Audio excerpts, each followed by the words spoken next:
Welcome to Super Money. So I'm talking of concepts. I just spoke about trader and investor. Now let me talk about the role of a financial advisor and a portfolio manager. A financial advisor, let us say there is a client with a portfolio of 20 crores, okay, and he has a financial advisor.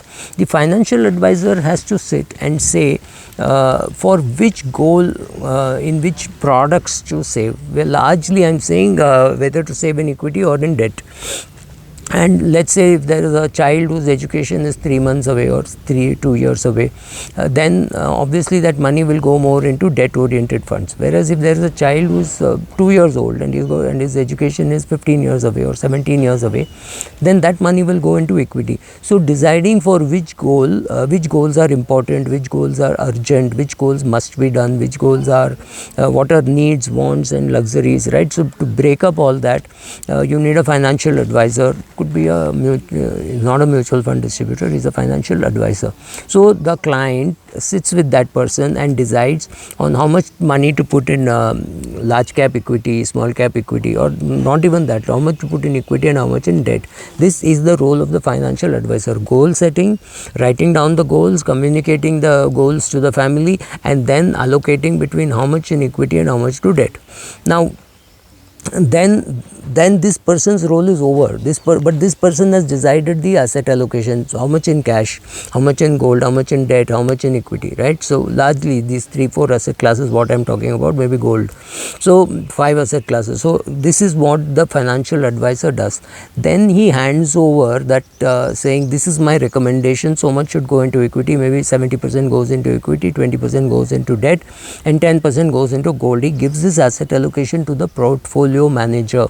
The portfolio manager looks at the risk profile and the goals, and then decides that maybe 50% should be in large cap equity, 20% should be in mid cap equity, and 50, 70, another 10% should be in small cap, and the balance should be in debt and gold, right? So this is the job of the portfolio manager. The portfolio manager decides the asset allocation with the consent of the client, of course.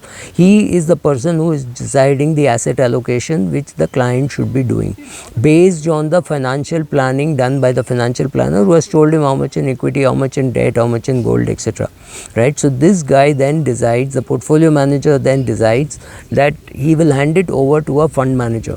It is the fund manager's job just to manage the money. So if he gives it to 5 fund managers, if he gives 70% of the money to a large cap fund manager, 20% of the money to a small cap fund manager, whatever, it is the job of the fund manager to just invest. It is not his job to take a call on how much should be in cash and how much should he take a futures position, should he buy calls, should he buy puts. That is not his job, because by buying calls or even by selling puts, he is taking a leverage position.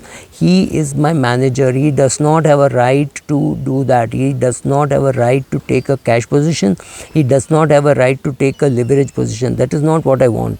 I want 50% of my money, say 5 rupees or 10 rupees, whatever it is, to be managed by the fund manager in large cap equity or in small cap or in mid cap or in flexi cap, whatever. I decide that. It is not for him to take a call or her to take a call. So this is very important. Many people don't understand. They think, oh, but fund manager should take a call. Recently one fund manager said, you sell off all your mid cap and small cap. To me that doesn't make sense. If you don't know how much I already have in mid and small cap, maybe I have only 5% of my money in small and mid cap, and I think I want to take that risk. It doesn't matter to me whether the markets are going up or going down, because I don't consider myself competent to find the best ups and downs, right? Will I be able to perfectly catch the down movement and sell? Will I be able to catch the up movement perfectly and buy? No. I may be doing some trial and error. Maybe I don't want to do that also. Maybe all my shares are in equity stocks, I have ESOPs, but I put 20% of my money in mutual funds. Out of that 20%, 10% is in small cap or mid cap, which means overall in my asset allocation very little money is in small and mid cap. So why should I decide, or rather why should my fund manager decide what I should do with that money? It is my call. right? It is not for the fund manager to say what asset allocation a client should have. So this has to be very clear for fund managers before they say, oh, sell off all mid and small caps, sell off everything here, right? Does not make sense. Also, the asset allocation is somewhat cured by the taxation pitch, where if you have a fund with 65% in equity, then there 65% in equity, then it will get equity taxation.